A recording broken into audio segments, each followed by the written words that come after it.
जगन्नाथ स्वामी नयन पथगामी भवतु मे। এই জগন্নাথ নিয়ে অনেক কথা অনেকে অনেক রকম বলছেন, বলতেই পারেন, কারণ জগন্নাথ হচ্ছেন জগতের নাথ, অর্থাৎ এই পৃথিবীর সকলের তিনি প্রভু। সুতরাং আমরা সবাই যেভাবে তাকে দেখেছে, যেভাবে ভক্তি করেছে, বলতেই পারি। কিন্তু আমি এই জগন্নাথ সারাবলী এবং প্রভাসকণ্ড প্রভৃতি গ্রন্থাদি অনুধাবন করে সেই শাস্ত্রের গুণার্থকে আমি বুঝবার চেষ্টা করেছি আমার এই ক্ষুদ্র মস্তিষ্কে।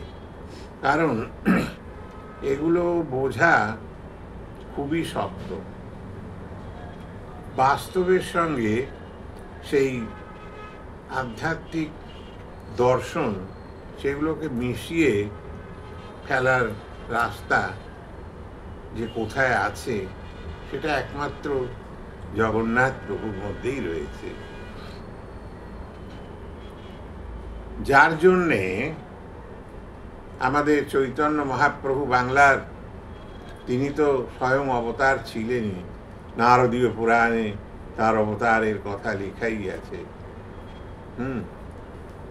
তিনি যখন এলেন যজ্ঞই সংকীর্তন প্রায়ই, বুঝেছেন, যজন্তী মনীষীণ। সুতরাং যজ্ঞের দ্বারা সেই সংকীর্তন করে তার যোজনা করা, সেই মহাপ্রভু শ্রী চৈতন্যদেব অন্য কোথাও না গিয়ে তিনি প্রথমেই চলে গেলেন নীলাচলে, জগন্নাথ ধামে।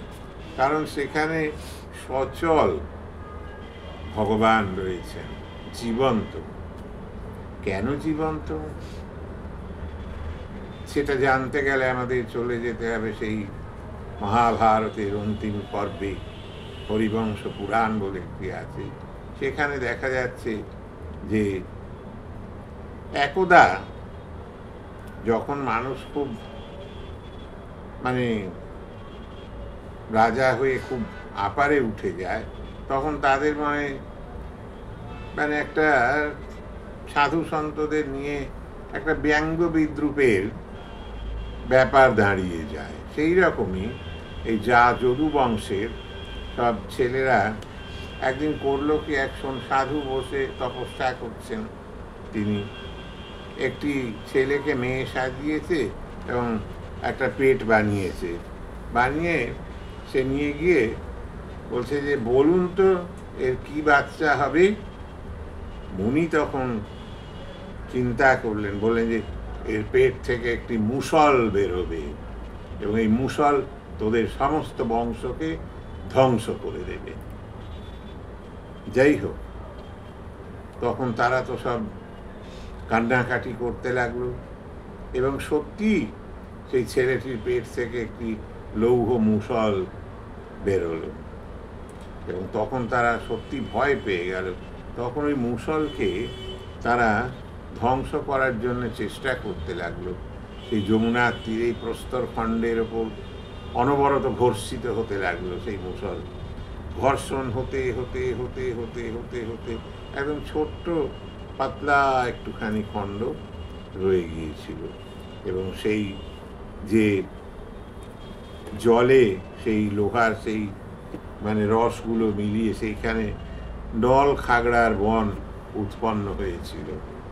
আর ওই পাতলা সেই একটুখানি ফলার মতো সেই লোহাটা ফাঁস করে সরে জলের মধ্যে পড়ে গেল এবং সেটাকে একটা রাঘব বোয়াল গিলে ফেলল, তার পেটের মধ্যে চলে গেছে। এবার সেই রাঘব বোয়াল জেলে ধরেছে, জেলে ধরে তাকে কেটে তার পেটের মধ্যে একটা লোহার ওই পাত পেয়েছে, ছোট্ট পেয়ে বেশ সুন্দর দেখতে। সে তার পাশেই থাকতো ব্যাধ, সে ব্যাধকে দিয়ে দিল, বলল বিশ্বাবসুকে যে এটা কি সুন্দর, তোমার কাজে লাগবে, তুমি নিয়ে নাও। ও দেখলো যে বেশ সুন্দর রয়েছে ফলা, সে তীরের ফলায় ওটাকে লাগিয়ে নিয়েছে। আর এদিকে ওই নল খাগড়ার বনে সেই হয়েছে, সেইখানে সে ওই নল খাগড়া বনে সে বারুণী তৈরি হয়েছে, মদ। সেই মদ খেয়ে যদু বংশরা নিজেদের মধ্যেই গদা দিয়ে মারপিট করতে করতে সব ধ্বংস হয়ে গেল, আর কেউ বেঁচে রইল না। একমাত্র শ্রীকৃষ্ণ তখন সেই প্রভাসে তিনি খুব চিন্তিত হয়ে রয়েছেন। তখন তার 113 কিছু, যাই হোক এরকম বয়স হবে, আমি সঠিকভাবে বলতে পারছি না। উনি তখন একটি বটবৃক্ষের তলায় বসে ভাবছেন যে কি হয়ে গেল, আমার বংশটা ধ্বংস হয়ে গেল, গান্ধারীর অভিশাপ পড়ল, এইসব ভাবছেন। হঠাৎ তার পায়ে একটি তীর এসে বিঁধল। সেই তীরটা বিশ্বাবসু নামক সেই ব্যাধ সে ছুঁড়ে মেরেছিল, ভেবেছিল যে হরিণের পা লাল মতো দেখা যাচ্ছে, হরিণের মুখ হবে। যাক, এসে দেখে হ্যাঁ কি স্বয়ং শ্রীকৃষ্ণ বললেন যে দেখো বিশ্বাবসু, এটা তোমার কোনো দোষ নেই, এটা আমার ভবিতব্য, এটা আমার হবেই, সুতরাং তুমি দুঃখ করো না, আমি মারা গেলে আমার দেহটাকে সৎকার করো এইখানে।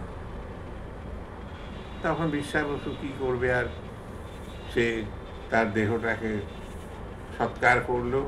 এবং দেখা যায় আমাদের যেরকম সৎকার হবার পরে একটি অংশ কিছুতেই ওটা পুড়তে চায় না, একটা রবারের মতো হয়ে যায়, অর্থাৎ নাভিকুণ্ডের ওই জায়গায় নাড়ি ফাড়িগুলো একটা মানে চর্বি জাতীয় রবারের মতো একটা হয়ে মানে যায় গোল মতো, সেটা কিছুতেই পড়ে না। তখন সেইটাকে নিয়ে আমরা গঙ্গায় অস্থি বিসর্জন করি, বা যে কোনো জলাশয় কাছাকাছি থাকলে অস্থি বিসর্জন করি। তখন সে বিশ্বাবসু ওইটাকে নিয়ে সে জলের মধ্যে ভাসিয়ে দিল।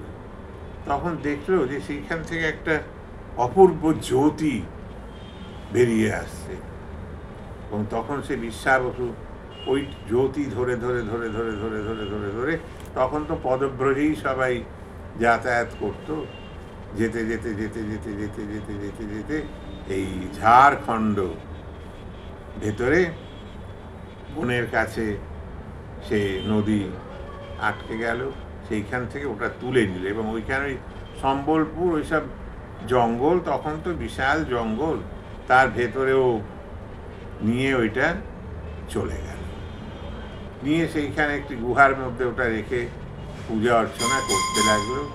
তিনি নীলমাধব বলা হয়ে থাকে। এবার সেই জিনিসটাকেই আমরা এই জগন্নাথের দারু মূর্তির পেটের ভেতরে ওটাকে ঢোকানো হয়, ঢুকিয়ে ওটাকে বন্ধ করে দেয়া হয়। এবং যিনি এইটা করেন তিনি ওই দৈতাপতি বংশের, অর্থাৎ সেই এর গল্পটাও আছে, আমি বলছি। হ্যাঁ, সেই তাদেরই বংশের কোনো বৃদ্ধকে দেয়া হয়, তারা সেটাকে ওখানে প্রবেশ করিয়ে দেন। তারপরে এমনই ওটা রেডিয়েশন আছে যে কেউ সহ্য করতে পারে না, সেটা প্রস্তর খণ্ডে পরিণত হয়েছে। তার সেই রেডিয়েশনে তিনি মারা যান 1 বছরের মধ্যেই। তার আর দ্বিতীয়বার আর নবকলেবর দেখার সৌভাগ্য হয় না। যাই হোক, এবার এই নীলমাধবকে ওইখান থেকে ওই শিলাটা আনার, কারণ ফসিল হয়ে গেছে, আনার কি উপায় আছে? সেই রাজা তখন ইন্দ্রদুম্ন ছিলেন, তিনি ভাবছেন, এবং ভেবে তিনি একটা উপায় স্থির করে, মানে ওর কি এক পতি বলে গৌতম গোত্রের ছেলেকে পাঠিয়েছে, খুব সুন্দর দেখতে। সে গিয়ে ওই বিশ্বাবসুর মেয়েকে মানে প্রেম করে ওকে বেশ লটকে নিল, লটকে নিয়ে সে তার সঙ্গে প্রেম লীলায় মত্ত হয়ে সে এখানে বিয়েও করলো সেই ব্যাধের মেয়েকে, তারাই দৈতাপতি, অর্থাৎ দৈতা মানে হচ্ছে মেয়ে, আর এ পতি হচ্ছে তার স্বামী। তো দ্বৈত পতি মানে দু রকমের। তো এই শবরের সঙ্গে সেই পতির ব্রাহ্মণের সংমিশ্রণ হয়ে এই বংশটা চলছে। তো সেই তারাই তারপরে বিশ্বাস সেখানে গিয়ে মেয়েটিকে বলছে, দেখো তোমার বাবা কোথায় যায়, প্রত্যেক দিন সকালবেলায় উঠে ঘোর অন্ধকারে, সে না ও আমি বলতে পারবো না, বাবা কোথায় একটা যায় পুজো করে গুহোর মধ্যে, আমি একবার গিয়েছিলাম, বলছে তুমি আমাকে নিয়ে যাবে। মেয়েদের মন স্বভাবতই নরম হয়, সে ছেলেটার পাল্লায় পড়ে বলে যে হ্যাঁ নিয়ে যাবো চলো, কিন্তু আমি চোখ বেঁধে নিয়ে যাব সেইখানে। বলছে বেশ তাই নিয়ে যাও। তা সে এক সময় সে ওর বাবা পুজো টুজো করে চলে এসছে, ওনার কার্যে চলে গেছে বিশ্বাস বসু, তখন সে মেয়েটি ওকে চোখ টোক বেঁধে বাড়ির থেকে নিয়ে গেছে। ও একটা সর্ষে রেখেছে কোচরে, দুটো দুটো করে ফেলতে যাচ্ছে। তারপরে শীতকাল এসেছে, সর্ষের দানার থেকে গাছ বেরিয়েছে, হলুদ ফুল হয়েছে। এবারও সুযোগ বুঝে সেইখানে গিয়ে সেই মানে নীল শ্রীকৃষ্ণের সেই অস্থিটা ব্রহ্মশিলাটা নিয়ে পালিয়ে এসছে। এবার তো সেইখানে সকালবেলায় সেই শবর যায়, দেখে যায় আরে কোকিলের পূজন হচ্ছে না, কিছু হচ্ছে না, কোনো সুগন্ধ বেরোচ্ছে না, ব্যাপারটা কি, আজকে কীরকম নিঝুম লাগছে। গিয়ে দেখে ভেতরে জগন্নাথের সেই যেরকম বিগ্রহ, ওরা তো আদিবাসীদের বিগ্রহগুলো এইরকমই হয় শবরদের, আমি অনেক দেখেছি, ওরা ওটাকে কাইটুম নিয়ে বলে। তো সেরকম খালি মুখ থাকে, বড় বড় এরকম চক্ষু, সেইটাই আমার মনে হয় যে জগন্নাথের ওই মূর্তির তৈরি করার পিছনে রহস্য ওইভাবে।